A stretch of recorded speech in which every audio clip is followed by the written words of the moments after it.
ఈ నేటి మాట తీసుకుంటే ఈ సమాజం స్వార్థంతో పోటీ పడుతుంది. సాటి మనుషులకు మంచి చేయాలన్న ఆలోచన రాకుండా పోతుంది. ఎవరికి వారే నిస్సిగ్గుగా బ్రతుకుతున్నారు. ఈ లోకంలో నిస్వార్థంగా బ్రతికిన త్యాగధనులు మర్చిపోతున్నారు. బ్రతికినంత కాలం జనం కోసమే జీవించిన మహానుభావులను యాది మారుస్తున్నారు. కోట్ల రూపాయలు సంపాదించుకునే వెసులుబాటు ఉన్నా పైసకు ఆశపడకుండా వాళ్ళను నమ్ముకున్న సిద్ధాంతాల కోసం పాటుపడ్డారు.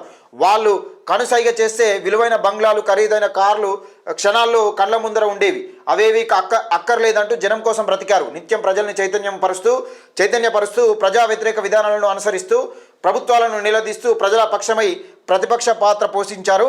ఆ మహానీయుడు మరణం ఎంతో మందిని కంటతడి పెట్టించింది. వాళ్ళ త్యాగాలను ఈ సమాజం స్మరిస్తుందంటూ పెద్దపల్లి రాజన్న. ఈ సమాజం స్వార్థంతో పోటీ పడుతుందంటే నిజంగా మనం బ్రతకడానికి మనం ఉన్న డబ్బులు ఉన్నా కానీ లక్షలున్నోడు కోట్లకే పడతాడు, కోట్లున్నోడు ఇంకా కోటీశ్వరుడు కావాలని కోరికతో ఉంటాడు. కానీ పేదవారికి సాయం చేయాలనే గుణం నిజంగా చాలామంది అరుదుగా తక్కువలో చూస్తుంటాం. కొంతమంది రాజకీయ నాయకులు చూస్తూ ఉంటాం.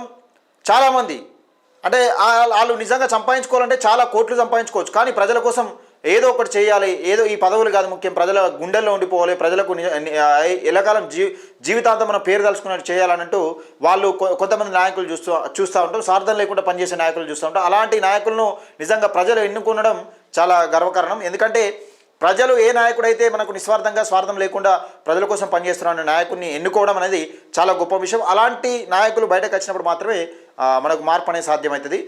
దాన్ని ఉద్దేశించి పెద్దపల్లి రాజన్న నేటి మాట.